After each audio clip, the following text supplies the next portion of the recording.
Hi, I'm Kesenya and welcome to Guiding Star Astrology. I'm your Astro Weather Girl, here with this week's Astro Weather Report. I'm going to show you how the stars are going to affect your life this week.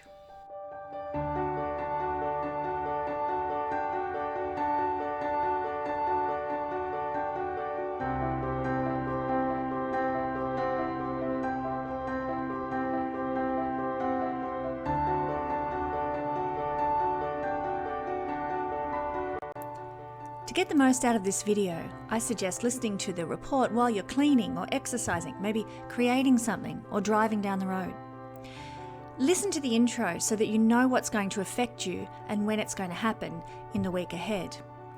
Lastly, use the timestamps in the description to go to your rising sign, sun sign and moon sign in order to learn how things will affect you personally. I'd like to point out that this will be a general read. We're looking at the general influence of the stars upon our life. If you would like to know something more specific about your life and how the stars are specifically interacting with you, I would suggest getting a reading with a professional astrologer. You can do so with me through the link in the description below if you would like. But I reiterate, this is a general read. I'd like to give a special welcome to anyone who is new to astrology. You're so welcome here at this channel. If you would like to learn to read your own astrology chart, I offer a short course. It's very cheap and it's lots of fun. The link is in the description below. To all of my friends who join me here each week, who like and share my videos and subscribe to my channel, I do love you. To my gold and silver and bronze star family members, I do pray for you every day. I thank the universe for your presence in my life.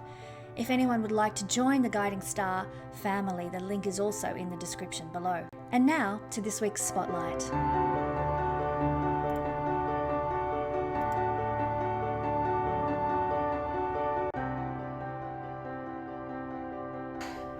Hello and welcome to this week's New Moon Report. We're looking at the new moon in Taurus at 21 degrees of Taurus this week.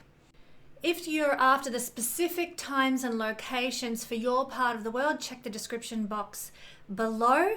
But for most of us, it's happening on the 12th of May. So if you are on my YouTube channel, stick with me for a review of the chart of this new moon. If you are a patron, then you will get the full version of this video, which includes right energy space to try and create for this this new moon to get the most out of it, as well as a breakdown for each sign. So let's dive right in. So the chart of this new moon has a couple of really interesting aspects to it, and the strongest aspects are going to be a beautiful sextile to Neptune. Here's the new moon in Taurus here at 21 degrees and a trine to Pluto. So we've got some really wonderful benevolent aspects between the new moon and the two most outer planets in the solar system, celestial planets. Now, those of us who are familiar with astrology know that the celestial planets are not able to be seen with the naked eye. They correlate very much to our inner self because they're invisible, and it's the old Hermetic principle, as above, so below. What you observe in the heavens plays out in the material observation of life. What is unseen in the heavens, in this case Neptune and Pluto, plays out in the psychological, inner, emotional side of life. So we're going to get a touch of some very powerful planets at a very deep psychological level. Let's break that down a little further. What does it mean when we're having a new moon, the sun and moon together, making a sextile, in this case, to Neptune? Now, mistake, this one's not going in the bloopers, but Jupiter will not yet be in the sign of Pisces when this new moon occurs. He's moving in 2 days after, so that was a mistake on my board, which I've now fixed. But we do have the sextile to Neptune. What does that mean when there's Neptune sextiling the new moon? Well, it gives us a positive emotional experience. So this is going to be a great new moon for feeling sensitized with our emotions. Yes, our emotions will be strong, but they're going to be strong in a good way. We will be feeling emotionally, let's say, calm, emotionally deep, emotionally connected to the divine under this energy. So it's like we will feel spirit emotionally in all things that we observe happening under this new moon. You know, we'll see it as, this is part of the flow. This is part of divine energy playing out in my life. So whatever happens under the new moon, you will feel emotionally buoyant, knowing that the divine has your back, knowing that fate is playing its hand for the greater good. That's the energy of Neptune, sensitizing your emotions and bringing those sort of fated experiences into this particular new moon. Now, coupled with that, Neptune is a very compassionate energy. It is a very empathic energy. So we're going to feel empathic towards our fellow man, towards all people we're in relationship with. We're going to feel compassionate towards people and the oneness of the universe. So I love it. It's a very gentle, beautiful, flowing energy. And there is an attraction to generally positive people and positive experiences that comes because of Neptune's influence here.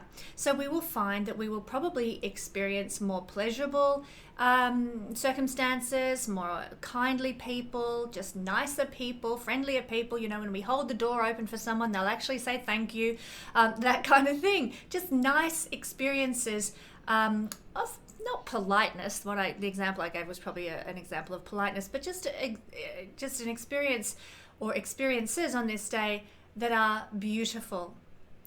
In fact, care and compassion and kindness, they tend to flow effortlessly under this influence. If you are in a situation where you have connections, like I live in a house with my 3 children, if you're in a relationship with a partner, if you have dear friends, if you're in a house sitting situation, you will probably feel a deeper connection with those people in your home sphere. Moon is home sphere, under the energy of the new moon connecting to Neptune. So you will feel more, not intensity, but just a deeper bonding with those people. If you work in fields of creative expression, then you might find that your ideas and imagination are a bit off the Richter scale in the best possible way with this. It's a very benevolent combination for success in creative endeavors. So you might get some really good ideas that come to you under this new moon. But if you are not in a field where you do that for a living, you know, but you enjoy painting for a hobby, or you like to write poetry in your spare time, then this is a great energy for getting those intuitive hits for your creativity, which could be really lovely. So it's an energy, this moon in the very grounded sign of Taurus. It's an energy for feeling calm, feeling mellow, and because of Neptune's influence, feeling dreamy, psychic, and meditatively mellow. So it's a lovely energy for just flowing with the universe. I love it. I can't wait. What about the trine from the new moon to Pluto? What does that indicate for this particular chart? Well, similar to the Neptune aspect, this one is going to enhance the emotional sensitivity that we have at this time, and our psychic perception also is going to be amped up too. In fact, this is probably the stronger of the two aspects, because trines are stronger than sextiles generally. We notice their influence more. So this Pluto is going to bring us, like I said, enhanced psychic perception and emotional sensitivity to what is going on around us. We'll be empathically picking up on what is happening in the world around us. But the difference between Pluto and Neptune is that these perceptions, these psychic experiences, these emotional, like heightened emotional experiences, they are going to serve a purpose to transform us, to change us, to evolve us, which is, I think, wonderful. The good thing is they're going to transform us with ease and grace. It's not like we're going to be sort of butting heads with other people and the tension and the friction is going to change who we are. No, this is just going to be an inner, remember, these two planets have to do with inner change first before we see external change as a result of that in our world. So an inner change and an inner transformation that will just come effortlessly without having to. In fact, quite frankly, I feel like I'm tapping into this kind of feeling at the moment. There's been, since the full moon in Scorpio, I've been really doing a lot of purging, doing a lot of releasing, which I talked about in the full moon of Scorpio video. Lots of letting go of old stuff that I didn't even know was still a layer in my psyche. But lo and behold, it's come up, and lots of getting rid of it.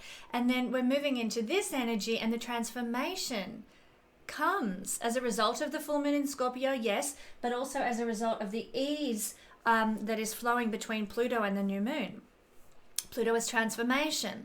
And so we're not going to even really have to try to make this transformation happen. It's just going to occur. And remember, Pluto's retrograding as well, which is a great influence, in my opinion, because I'm all for psychological work, for going deep inward, not externalizing our power, which is a Pluto direct thing, externalizing our power, projecting our psychological self out into the world. No, it's about, let's look within, let's transform what's within, let's find our inner personal power for our own life and our own benefit. I love it. I think it's going to be very important. So because we've got the feminine luminary, the moon, and the masculine luminary, the sun, together in the moon's exaltation, I might add as well, where it's very powerful, and the moon is so connected to relationships in general. Venus is the planet of relationships, but we live in a day and age where emotions are why we get together. If we are emotionally attracted to someone, or we feel emotionally good in someone's presence, that is a big component of why we get together and have relationships.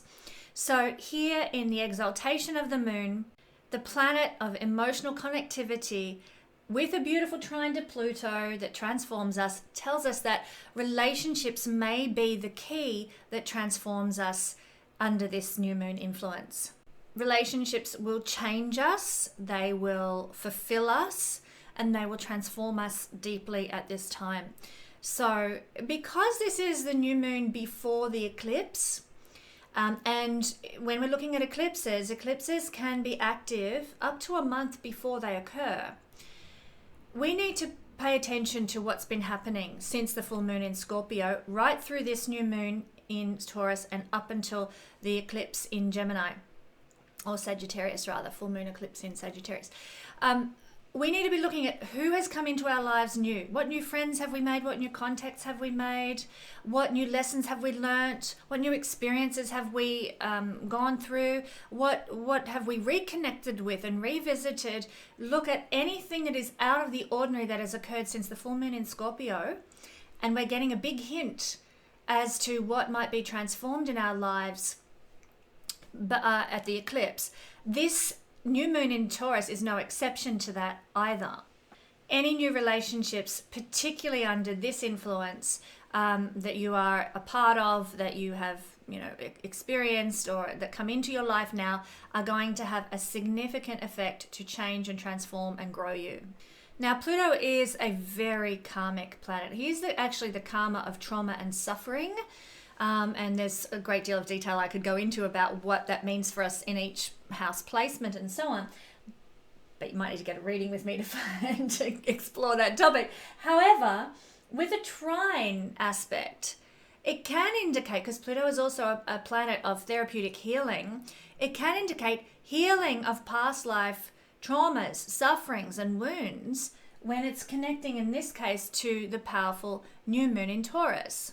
So anyone new that you meet, again, any new experiences that you have under this energy could well be taking you into a period of karmic fruiting or even karmic healing for your psyche. So it is a powerful transformative time, not only on an immediate level in the world that you're living in now, but maybe even in a past life context as well, in the overall journey of your soul.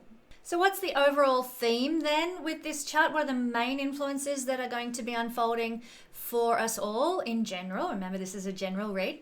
What are the main influences that are going to be unfolding for us all with this new moon? Well, it's an important time for transforming our lives in a positive sense with regard to Taurian things. Now, that would be finances, values, what we value, what we deem as being important, and a lot of that's been going through a transformation since the full moon in Scorpio too. What you have valued, what you thought you wanted in terms of relationships and money and possessions and what is beautiful, these things have been being transformed since then. This new moon is going to continue that transformation. So a positive transformation with, as I said, values, a positive transformation with our sensory experiences. Maybe we haven't been having many sensory experiences. Maybe we've been sort of a bit out on a limb, not having fine food, not having, I don't know, luxurious clothing or something like that, or tactile experiences with a lover or whatever. And lo and behold, along comes this new moon and we can suddenly dive into those things again and start enjoying those sensory experiences. Very Taurian. Like I said, relationships could be a source of transformation. Being in nature is definitely a Taurian thing, so that can be a source of transformation for you. I'm going to make sure that I get out under this new moon energy and go and sit by my favorite spot by the river under the river gums in Australia. Also, the arts can be positively transforming as well. So expect to see changes in all those Taurus-ruled realms as part of the theme for this. And by change, I mean transformation of your values with those things. Now, keep in mind that these transformations that I'm talking about, they're not going to come like a sudden lightning bolt, as would be the case with Uranus.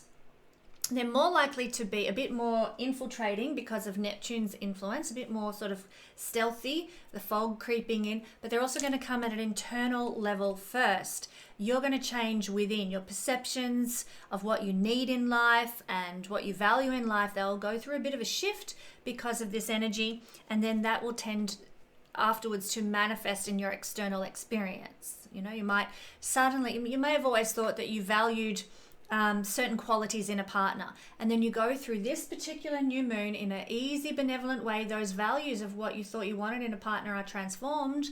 Lo and behold, you change your perspective, you change your values within, and it brings in a partner who now meets those changed values in your life. You see how the internal then reflects in the external experience. It's just one example. Now, what is interesting in the horary astrology is that the final aspect that's being made by the moon when it's in the sign of Taurus, it's actually going to make a square to Jupiter, not under the new moon, but as its final aspect before it leaves the sign of Taurus, the moon. And so that's actually an indicator that things that we start under this new moon energy may not have the best results because it's making a square aspect before it leaves the sign of Taurus. Now, that might seem a little bit odd. Don't we usually start things under new moon, initiate things, set intentions? Well, that's what most astrologers will tell you, but in truth, the moon is invisible when it is in a conjunction with the sun. And it's invisible for like a day or two before it conjuncts with the sun at the new moon, and then a day or two after. And it's not a good time to start anything new. The moon is not seen, and the moon is a manifesting planet. So if you want to initiate something, make new intentions, blah, blah, blah, don't do it under the new moon. Do it when the moon first becomes visible. And it's going to be doing that when it's moved into Gemini. So again, another reason why trying to initiate something new under the new moon is not the best idea with this particular new moon. It's more of a time for internalizing and thinking through and going deep about certain issues and topics in readiness for when the moon becomes visible in Gemini. Well, we'll say sayonara to our YouTube friends now. And for those of us who are patrons watching this video, we're going to move on now to how we can use this energy for our highest good. We'll be talking about working with the setting intentions period of the moon and the dark of the moon. We'll be talking about that. And we're also going to break down what this new moon will mean for each sign. So thank you for joining us on YouTube.